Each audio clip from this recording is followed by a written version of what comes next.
Is it fair to call you an Indophile? Very much so. In 2013, when you came to Bengal, there's a road called Kamak Street in Kolkata. You got down from the car and had vada from a street side vendor. That's right. I wanted to experience the Indian street food, and so I think it was called Victoria Vada. Apparently the 30 rupees I spent, they've kept that money as a souvenir. Yeah. So you took out 30 rupees and gave it to him. I did, that's right. Hi, Dave. Welcome to Duologue. Great to be with you. Thank you for having me. David, for most of the people, you'll be known to be moderate and charismatic. And for some other, you will always be remembered for your Brexit incidents, the loss in referendum. Who is the real David Cameron? Well, that's for other people to decide. But what I would say is I came along after the Conservative Party had lost 3 elections in a row. I modernized the party. I put it back in touch with people. I managed to get new candidates, new energy, addressed issues like climate change, and managed to win the election in 2010 and then again in 2015. And our government, I think, did a lot of very good things for our country. And the legacy of those, particularly on things like climate, on getting the deficit down, getting the economy growing, promoting tech, all those things are still there. Obviously, the Brexit decision was a very important decision. We were trying to deal with an issue that I think had to be confronted. I obviously regret the result of it. I wish my side of the referendum had won. If you want to get Britain out of ever closer union, if you want fairness between those in the euro and those out of the euro, and you want a more competitive and successful Europe, let's fight this together. I made a promise of holding a referendum. We kept that promise, and the British people gave the answer that they wanted, and that's been delivered. Yes, we would discuss about Brexit, obviously, a little later. But what we wanted to start off with, to know about what you think of yourself. Who's David Cameron? I mean, obviously, we know how we get reflected by outside people, the audience, etc. But who do you think you are? Well, I always describe myself as a modern, compassionate conservative. Modern because conservatives shouldn't be just about conserving what we have. We have to be looking forward, addressing modern challenges. Compassionate because my political philosophy is about helping everyone, particularly those who are left behind, who don't have the best life chances, but conservative because I think there are great things about our countries, whether we're in India or in the United Kingdom, that we should, institutions and things that we should want to promote and to keep, and using conservative methods, choice, competition, openness, these are things. So that's the sort of conservative I am, and I remain. Obviously, it's been more challenging, I think, in the Donald Trump populist world that we live in to hold by those values and that political approach, but I think it's more necessary than ever. You are an Indophile. That's what we would like to think. Very much so. I mean, when I became leader of the Conservative Party back in 2005, the first big country outside Europe I visited was India as leader of the opposition, and when I became Prime Minister in 2010, the first big country I visited outside Europe was again India. I came back and back and back because I'm a big believer in this partnership. Absolutely. And India, as we say, it's not one country. It has many countries in one country, the diversity. I come from eastern part of India, a state called Bengal. And I remember in 2013, when you came to Bengal, there's a road called Kamak Street in Kolkata. You got down from the car and had vada from a street side vendor. That's right. It was, I think, in Kamak Street. I was on my way to see the Chief Minister, and I wanted to experience the Indian street food, and so I think it was called Victoria Vada, and the seller was named their stall after Queen Victoria. Yeah. But I remember it, and apparently the 30 rupees I spent, they've kept that money as a souvenir. Yeah. So you took out 30 rupees and gave it to him. I did, that's right. Brilliant. You know, when you talk about India, obviously you have a special space in Indians' mind. One of the incidences which remained there in our memory as a sore point, that Jallianwala Bagh incident.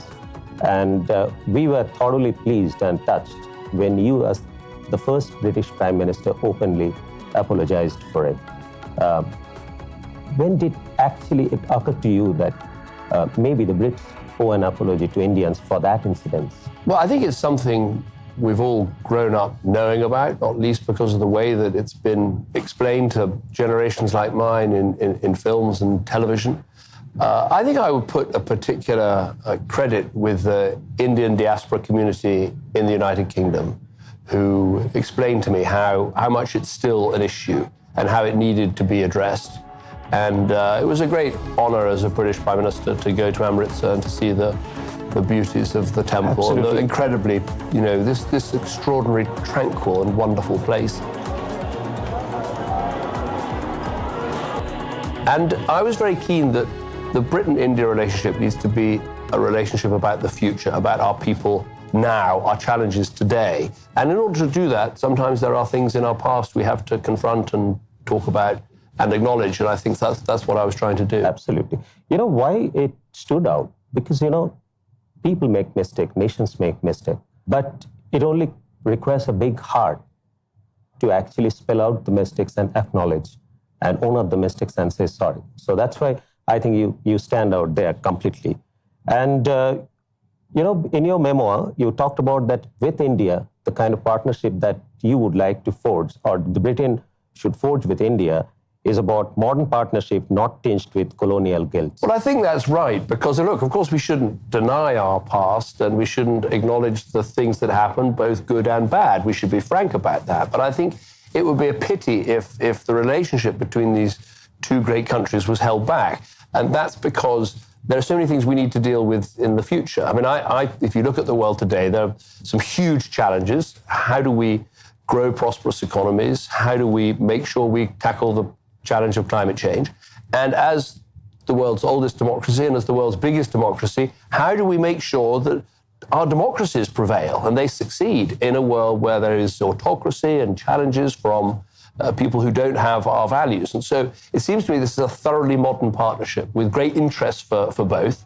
And we shouldn't be held back by the past. We need to not forget about it, but focus on the things for the future. Yeah, and that's what my premiership with respect to India, I think, was all about. I believe the role that past should play in all our lives is that you take the lesson from it and make the corrections for future. So that's what the past should come for any use.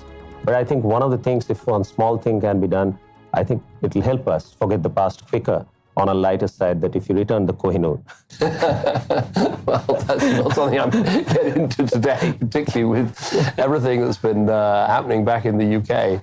But look, there'll always be issues of the past that will come always up. be. Always Memories be always stays. But one should not spend or dwell much on the memories. I mean, one of the things I found was that the Indian diaspora in Britain were an enormous spur to making this relationship work, because there are so many people in India who are making of Indian origin, are making an extraordinary contribution to the British economy and British society. But they also have these great links back to India. And I think making the most of that, we'd be crazy not to make the most of that. Yes. In fact, I was scanning through your video, the Wembley speech, I think in 2015. Yeah. You spoke very highly of Indians, and the values that you spoke about, if I could remember it correctly, you talked about responsibility, family, enterprise, and hard work. And you assigned these values to the Indian diaspora, the British Indians who are there. I mean, they make a huge contribution. I mean, there are 1.6 million people of Indian origin in Britain. It felt like most of them were in Wembley that night with Prime Minister Modi. Yeah, I mean, normally in Britain, we are yeah. lucky if we speak to an audience of 500, 1,000 people. And there in Wembley Stadium, it was 60,000 people. Yeah.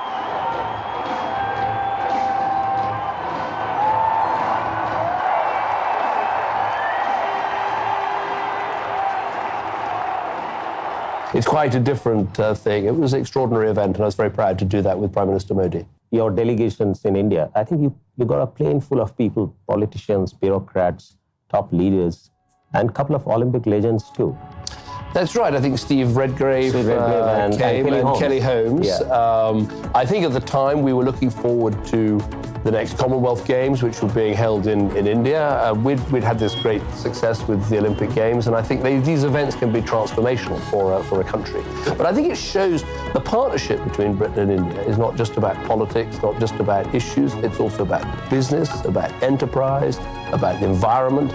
And about sport and culture too. So, yes, absolutely. And about cricket as well. From that delegation, such a huge delegation you went around, do you look back and try and remember that any one or two milestones from that time, which has been taken up and been consistently driven down? I think the green tech area, I think this idea that we should be working together to tackle climate change. And if I look at things like the International Solar Alliance, Britain, under my leadership, we grew the economy, but we cut our carbon emissions. We invested in offshore wind, onshore wind, solar. And I think bringing that expertise and sharing it with you and making a partnership on those things. I mean, I'm looking now at what's happening in India and the massive investment in green technology. I think that has been incredibly positive. We obviously now have this negotiation over a British-India trade agreement, which we want to see happen. There's a fast timetable for it of this autumn. I hope that comes off. And I hope it isn't just about goods, the trading goods. We're both great services economies. Yeah. And we want to see good agreements in insurance and banking and retail and other services, because I think, we're going to benefit from freer and more open trade. So the legacy has been kept alive. I think so. I think that yes, I think my successor prime ministers have all been very keen on this Britain-India partnership. So I think it is very hardwired into our system. And I think it's there because it's in both our interests and because there are so many people cheering us on as we do it. Absolutely. It has to be in both our interests, otherwise it doesn't have a long life.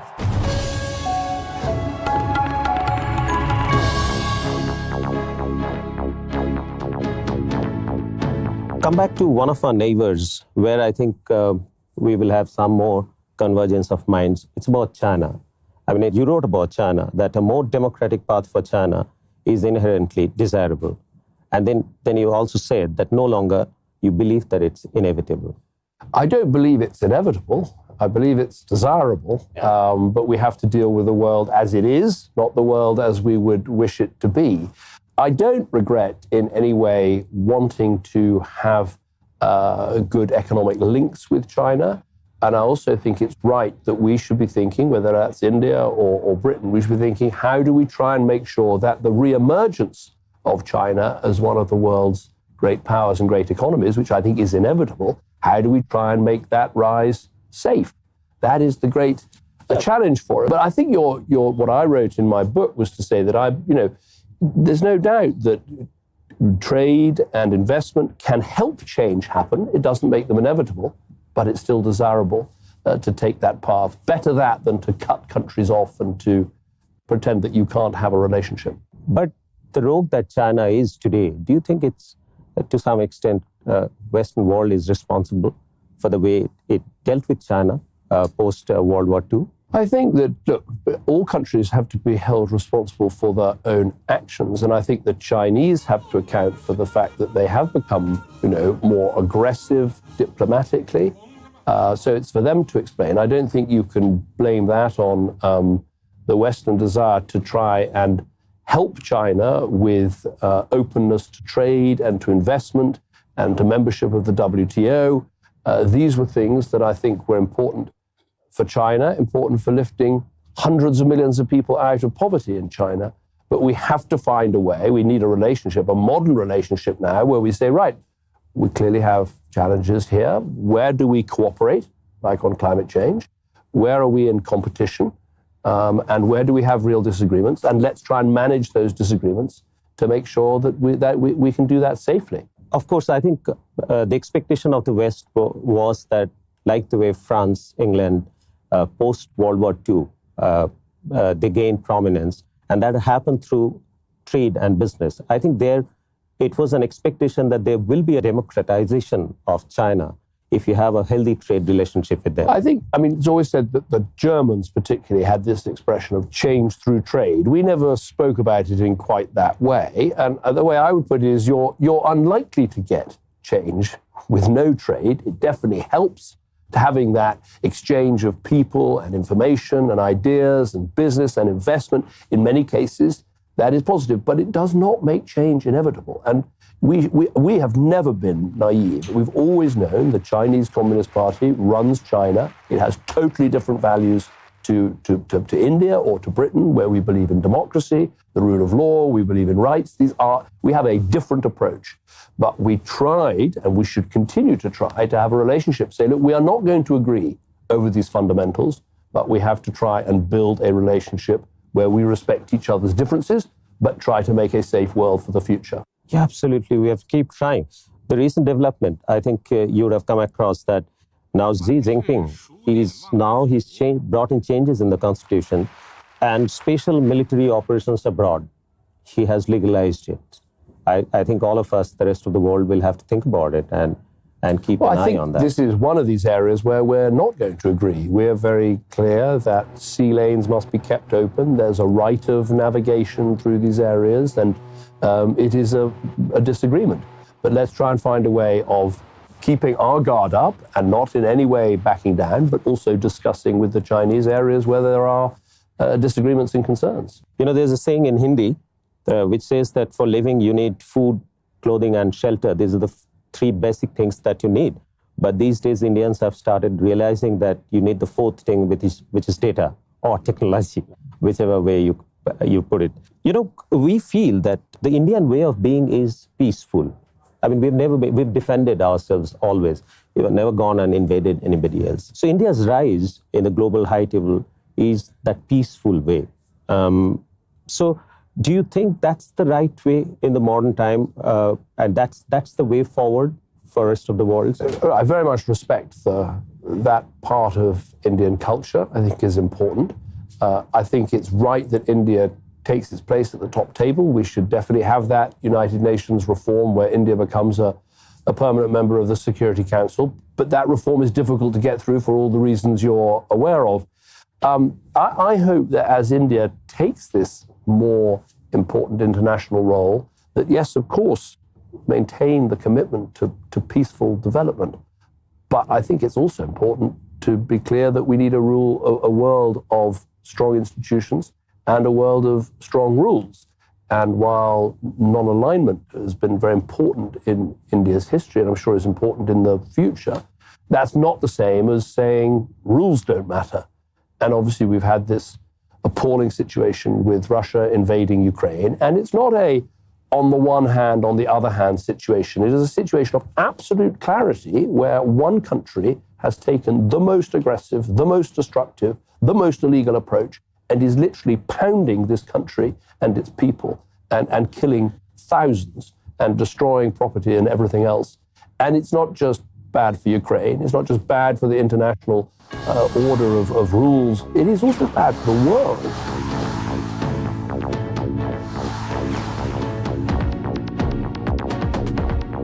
Putin has a history of being such unpredictable. I've heard you mentioning about how Europe's response was, you called it feeble to his. Well, I think in 2008, when Georgia, he did this with Georgia, of taking, using local groups to take parts of Georgia.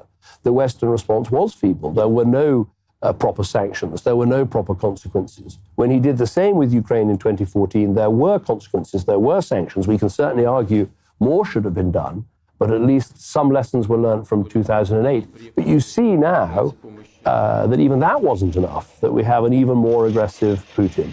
And my point is that we need the whole world to condemn what has happened and to say this is a breach in the rules, because otherwise we're going to end up in a lawless and much more dangerous world. Our foreign minister has said that Europe's problem is not India's problem. Well, I think I mean, sorry to interrupt, but it's everybody's problem. This global increase in food prices is going to affect every country in the world. Problem. And that is a direct effect of Putin's action, because Ukraine is one of the breadbaskets of the world.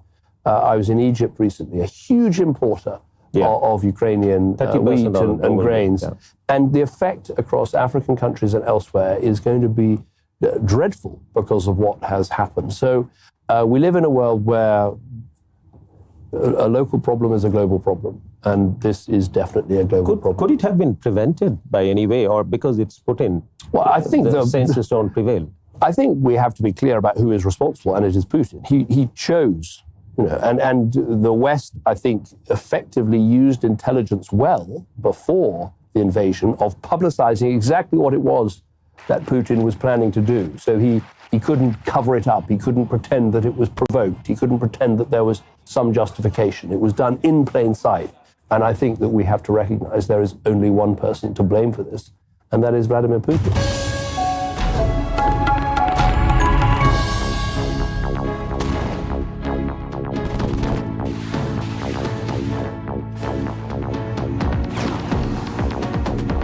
In the context of UK, even in the context of Brexit, why do you think that the future of multinational institutions like UN, NATO, WHO, what do you think their role is going to be? Are they going to be more or less relevant? I think they're going to be very relevant, but I think they vary in how well they're responding to the challenges of the age. I think if we take the terrible pandemic that we've had, there clearly were failings in the WHO.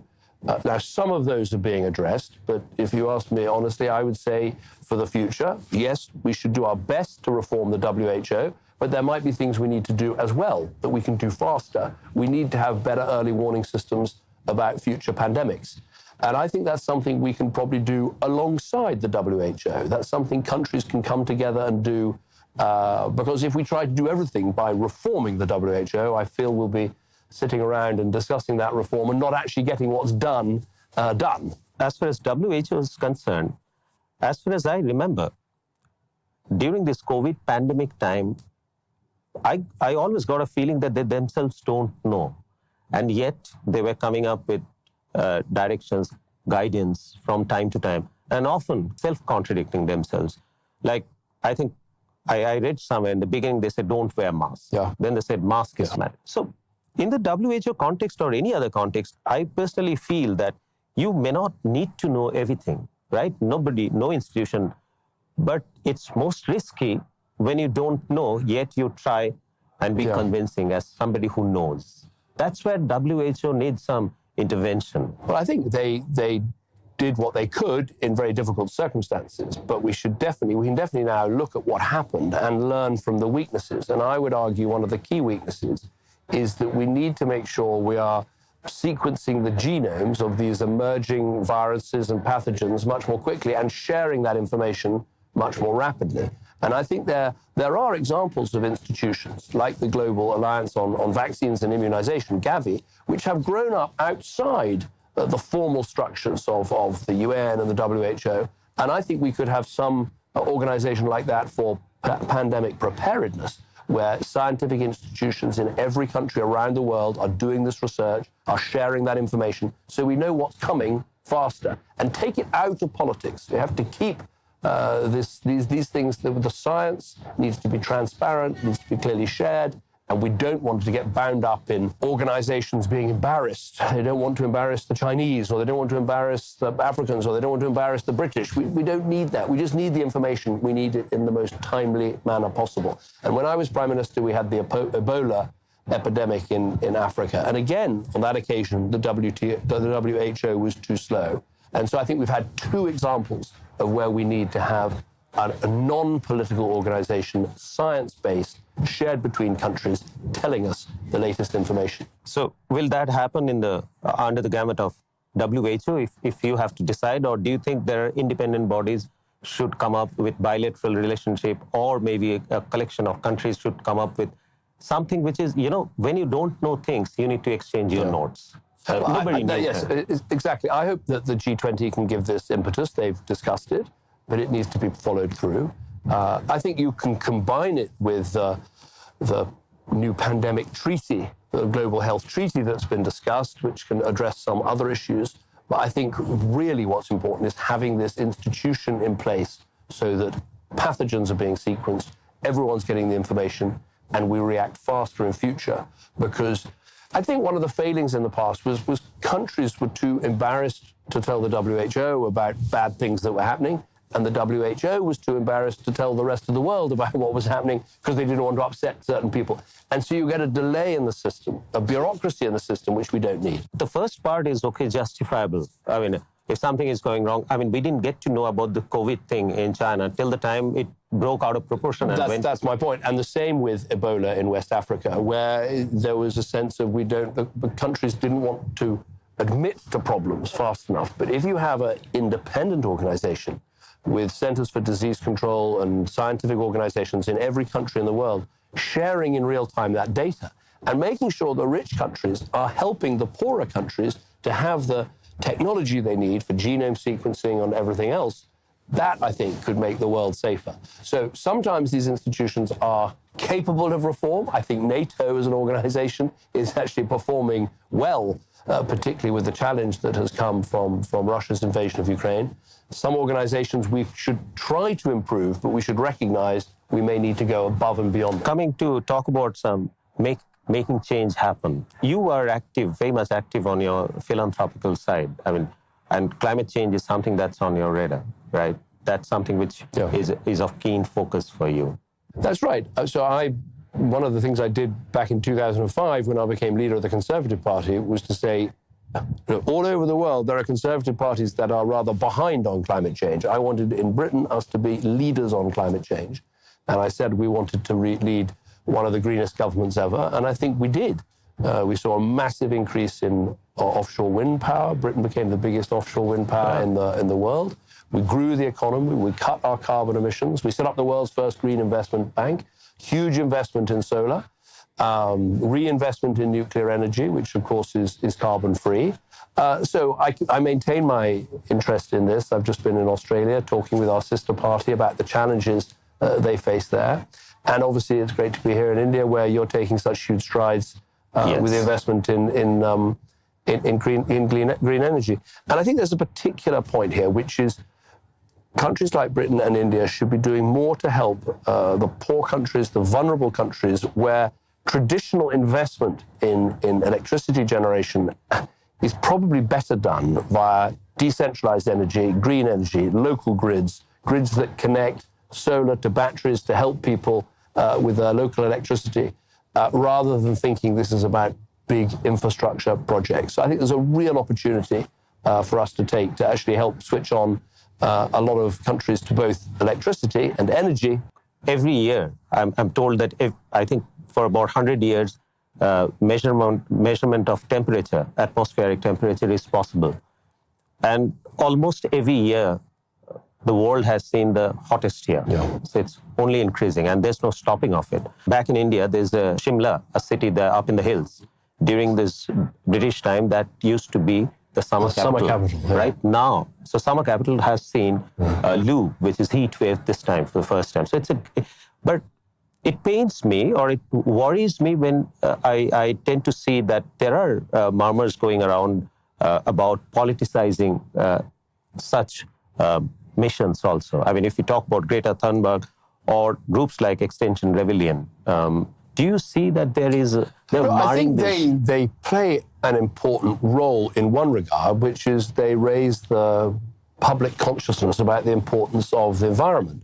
But they sometimes use tactics, which I think are very off-putting to lots of people. They are stopping the traffic, they're stopping people getting to work, they're stopping the country from operating properly. So I think that is a mistake. And I think the other thing is there sometimes is a sort of absolutism in the green movement. I mean, until we have full green energy, we are going to need to use fuels like gas. And it makes sense to, if you have gas in the North Sea off the coast of the United Kingdom, it makes sense to extract the last gas rather than import it from countries that are far away. It's actually less carbon intensive. And yet some in the green movement refuse to accept there should be any more extraction of gas or oil, even if it's less carbon intensive to extract it in your own country rather than import it from elsewhere. So that would be a disagreement I have with the green movement. Is it because of ignorance, over-enthusiasm, or political? Obviously, we live for recency. I mean, if I don't have food to eat, I'm not going to think about saving energy. First, I would like to feed myself, and then I'll think about saving energy. There has to be a balance, like everything else in life. Sensitivity, being conscious about this climate change, green energy, well, that is needed at the very last, till the very grassroots level. But why do they do it? Why do they take it to that extent? I think because if you're running a green movement, your arguments are about going green, doing everything now. They're not having to govern the country. They're not having to make decisions. Absolutely. And my point is that governments do have to make those decisions. They've got to keep the lights on. They've got to make sure there's enough energy to power your economy. Now, of course, we want that to be green energy. And in Britain, we've done a huge amount to make that green energy. But I think you have to have some realism and some recognition that actually if you are extracting gas from the North Sea rather than importing it from thousands of miles away, that is actually better for the climate than just importing more gas. So you have to temper these things with realism. You have to explain to people why that is fundamentally the right approach and also a green approach. And sometimes it's frustrating that some of those organizations don't understand that point or don't want to understand. So, yeah, right. Did you ever have any opportunity to have a discussion with them across the table and trying to put across that? I had a very good relationship. Greta Thunberg wasn't around so much when I was Prime Minister, but I had a good relationship with Greenpeace and Friends of the Earth and Wildlife Fund and others.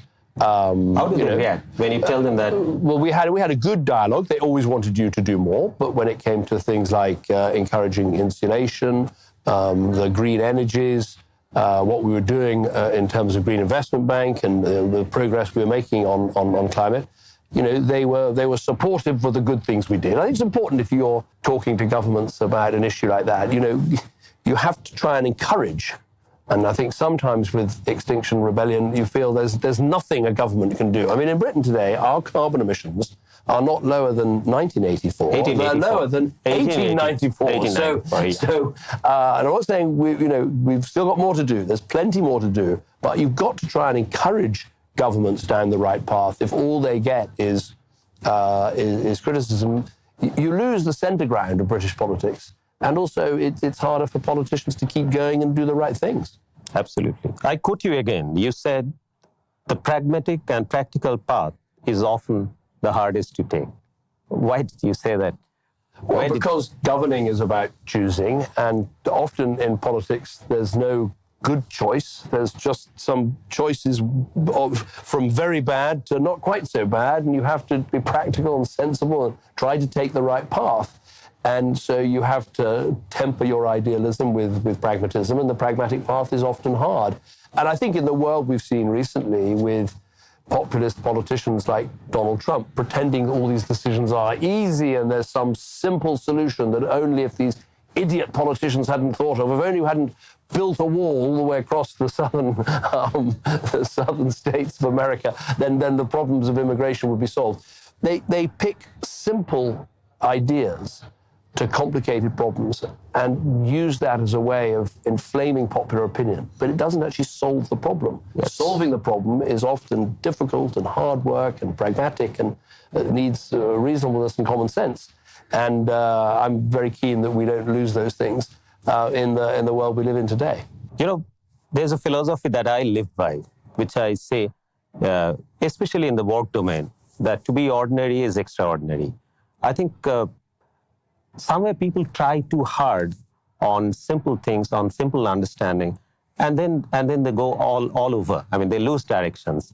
Are we saying the same thing? I think it sounds a similar philosophy. I think the trouble with politics often is that a simple lie beats a complicated truth. Yeah. But you have to work for the complicated truth.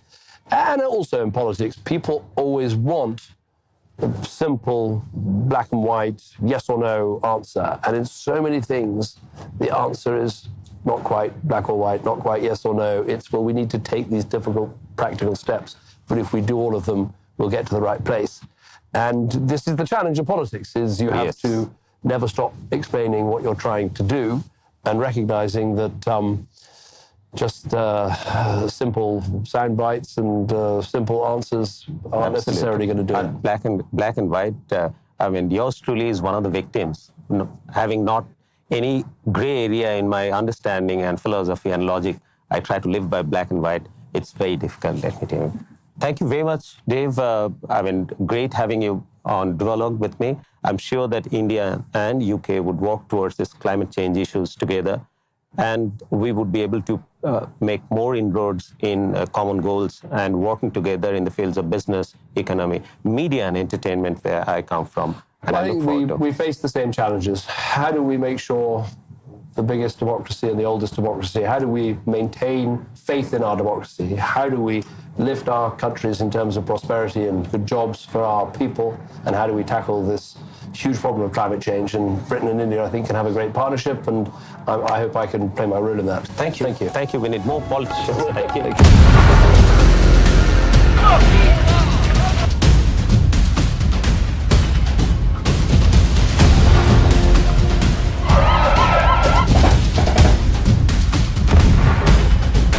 Israel at war. The big coverage only on News 9 Live.